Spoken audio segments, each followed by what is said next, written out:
Welcome to a deep dive into a case that truly captivated the world, the murder of Caroline Crouch.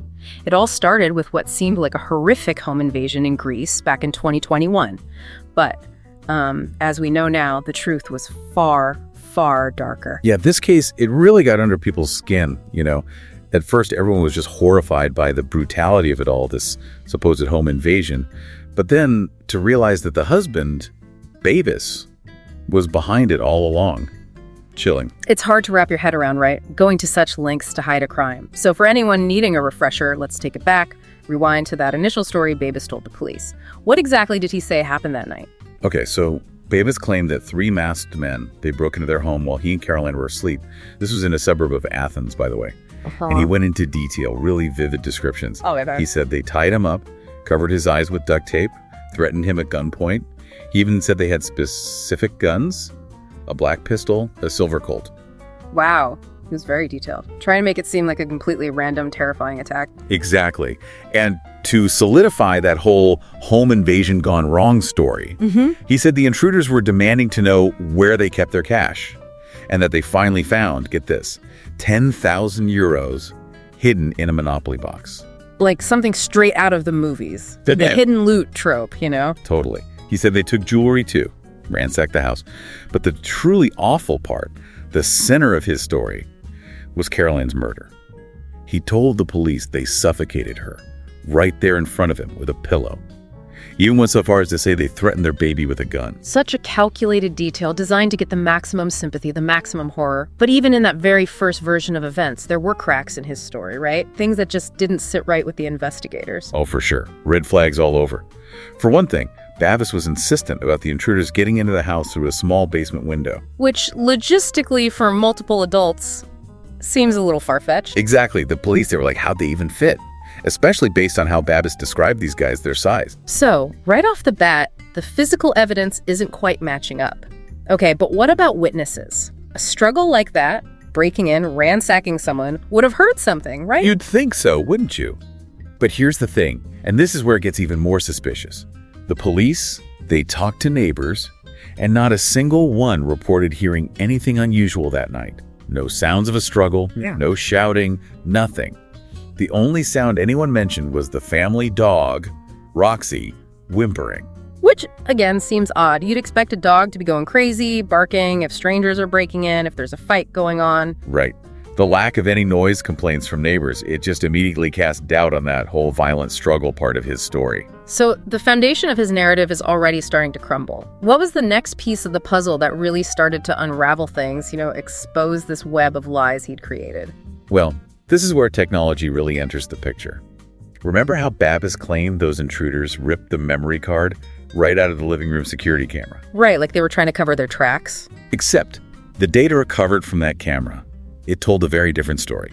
Turned out that card was removed much, much earlier, around 1:20 a.m. So hours before this alleged home invasion was even supposed to have happened. Exactly. Talk about a backfire. He was so focused on planting this false evidence, he didn't even think it through. It's like he thought he could outsmart everyone.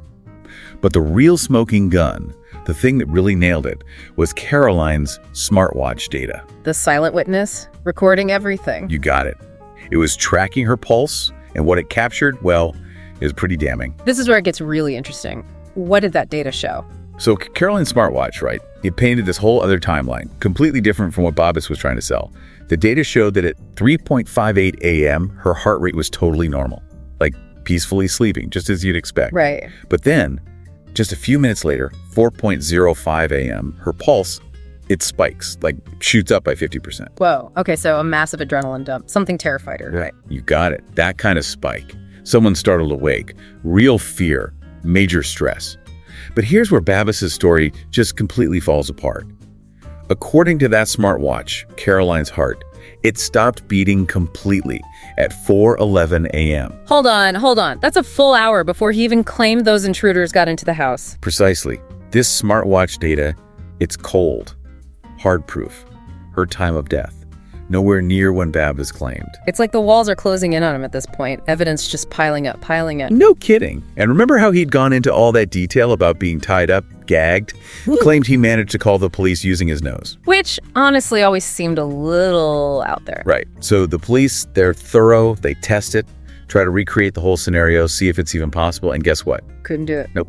Another carefully constructed detail crumbles under scrutiny. Like he really thought he could control every single aspect of this investigation. It's wild. But the thing is, truth has a way of coming out, doesn't it? Especially when technology's involved. So, facing all this evidence, this undeniable proof that he made the whole thing up, what does Babbis do? Breaks, right. Cracks under pressure. Exactly. Confesses to killing Caroline. So finally, the truth comes out. But even then, even in that confession, it seems like he still tried to control the story, shift the blame. Yeah, you're right. Sadly, even confessing to something this awful, he tries to make himself the victim. Claims they got into this huge fight that night, him and Caroline. And this fight, according to Babbis, what was it about? He said it was about their daughter. That Caroline, she was going to leave him, take their child. The old crime of passion defense. But looking past that, past Babbis' carefully constructed narrative, what you've shared here, it paints a darker picture. This wasn't some random fight. This sounds like there was a pattern of control, a desire for freedom on Caroline's part. Absolutely. This wasn't just some isolated incident, some heat-of-the-moment thing. This was the tragic ending to a really troubled relationship. So let's talk about that relationship. What do we know about Babbis and Caroline that might have led to this? So we're really shifting gears now, aren't we? Moving away from the crime itself and more into, who were these people? What was their relationship really like? Yeah, and it's a story, sadly, it's all too familiar, especially in cases of domestic abuse. Right from the start, there were these power imbalances. Babbis was older, much older. Met Caroline when she was just a teenager, basically. Wow. Swept her off her feet. They eloped when she was only 18. That's so young to be making such a huge decision, Often means being isolated from family, friends, anyone who might, offer advice, a different perspective. Exactly. And that isolation, whether it was intentional or not, it continued all through their marriage. Babbis, he controlled everything, their finances, all of it, even took control of money Caroline's own mother sent her. So she was financially dependent on him, a classic tactic, right, Yeah. for abusers. To control by limiting access to resources, support. Exactly. Happens time and time again. Now, on the surface, maybe they seem like a happy couple. Who knows? But Caroline's diary entries, those tell a different story. It's like a window into her private thoughts, her actual reality. What do those entries say? It's tough to read, honestly. She talks about feeling trapped, suffocated by the relationship, like a prisoner in her own home, always walking on eggshells. You can tell she was desperately unhappy, wanted out, and those feelings, they only got stronger after their daughter was born. I can imagine. Motherhood changes everything. You reevaluate, right, what you'll put up with, what's important. Absolutely. And it seems like, for Caroline, becoming a mother, it gave her this strength to start planning her escape. In fact, the night she was murdered, she'd actually tried to book a hotel room for her and their daughter. She was taking real steps to leave. This wasn't just talk. She was desperate to get out, keep her child safe. That's right. And even more chilling, she'd sent a text, too, to a friend that same night, confiding in them about leaving babies. It's almost like he could sense it, like he knew he was losing control. And that's when he took her life. It's a brutal reminder that for someone being abused, even the smallest act of defiance, trying to take back control, can be so dangerous. The situation can escalate so quickly. It's just heartbreaking, knowing that for Caroline, reaching for freedom, it cost her life. But there is a small bit of comfort, maybe, in knowing that eventually, Babbis was held accountable for what he did. That's right. May of 2022, he was found guilty, premeditated murder, obstructing justice, the whole 9 yards.